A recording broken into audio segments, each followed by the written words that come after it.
everyone, how's it going today? Chelsea Face here. I wanted to show you all of the books that I plan to read in the month of February 2022, so let's get into it.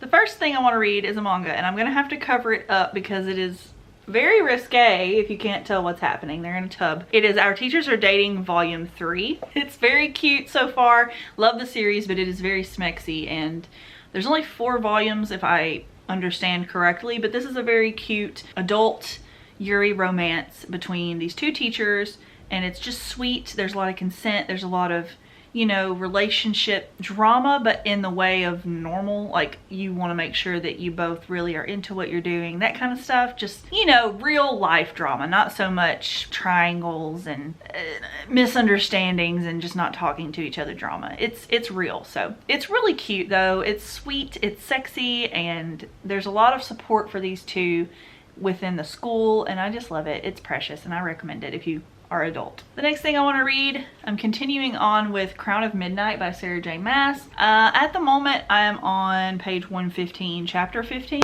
It's a slow burn for me. It's not bad, okay? I'm sure it'll get better, as most fantasy books tend to, but that's how far I'm into it, and it's gonna be a pick up, put down kind of book for me for now. Fantasy is just very hard for me to absorb, even at the YA level. And it might take me a couple months to get through this, depending on how into it I get, or if I hit a point that's just really interesting. But yeah, that is good so far, just kind of slow. Volume 16 of Bleach by Tite Kubo. I'm continuing on with the series with the singles until I get to volume 19 that I have in the 3-in-1. Love it, it's great. If you haven't read Bleach, you should watch it. Skip the Mount arc, but otherwise fantastic, absolutely perfect. And I can't wait for the new series to come out, like the new season movie thing, whatever it's gonna be. Me and my husband are very much looking forward to it, and he got me into Bleach, so check it out. Oh, and this volume has my favorite on it, Captain Hitsugaya. So next I have volume 10 of Sweat and Soap by Kentetsu Yamada. This only has one more series after this volume, so it's 11 volumes long, and I'm very sad that it's over at that point. So I have been putting off reading this, and I'm putting off picking up the last volume, but it's gotta happen, and I don't want to forget everything that's happened, so I just gotta do it. I just gotta bite the bullet. I gotta read it, and I'll cry and I'll love it. It's so cute and sweet, and I've seen that final cover. I already know what's gonna happen, and it's killing me. This is the sweetest little romance.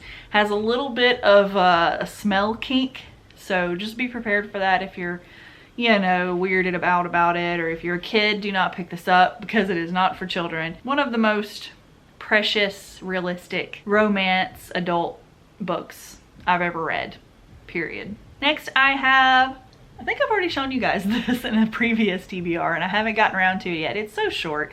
It's Convenience Store Woman by Sayaka Murata, and I'm gonna read you the little excerpt on the back because I don't think I've ever done that before. An international sensation that has sold more than 1 million copies in Japan and was named a Best Book of the Year by U.S. publications. From BuzzFeed to The New Yorker, Convenience Store Woman is the charming and unforgettable story of Tokyo Cell's clerk Keiko Furukura. Keiko is an unusual person, someone who has never fit in, but when she takes a job at a Smile Mart, she finally finds peace and purpose in her daily tasks. But there is a huge pressure on Keiko to pursue a career, to find a husband, and she feels forced to take desperate action in order to please the people around her instead of herself. Is there room in this normal world for someone as strange as Keiko? So she just feels happy working at this store, and people keep telling her you should do more with yourself in your life, and she's just happy where she is. So I think that'd be a really interesting story to read. I have often said you should do something that makes you happy, not something that necessarily makes you rich, and that is something that I've always lived by. So I think this is perfect for me, and I can't wait to read it. It's just taking me time to get to it because I want to make sure I'm in the right mood, the right mindset to absorb this story in the way that I think it deserves. The next book I have is volume 2 of A Tropical Fish Yearns for Snow. This is by Makoto Hino.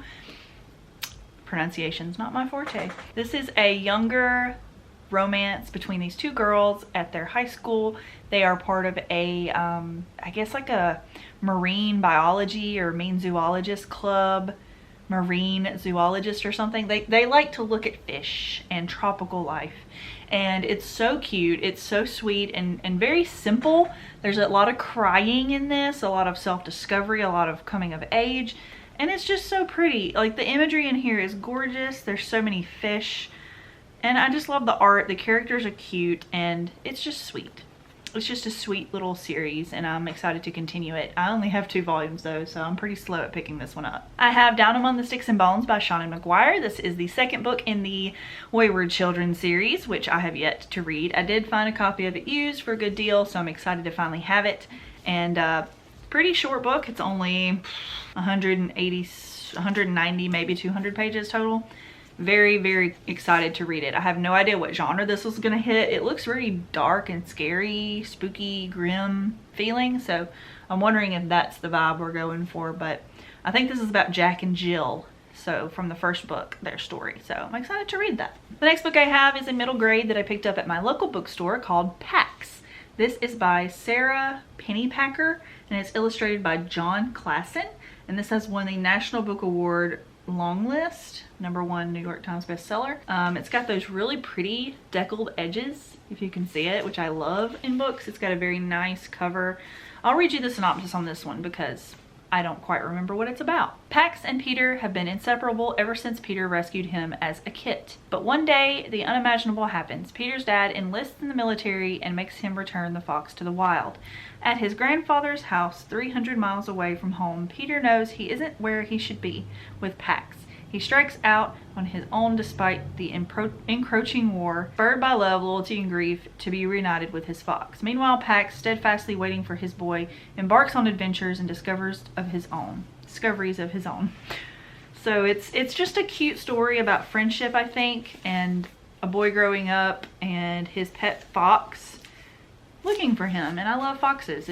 It's one of my favorite animals, aside from an armadillo, so I feel very connected to this.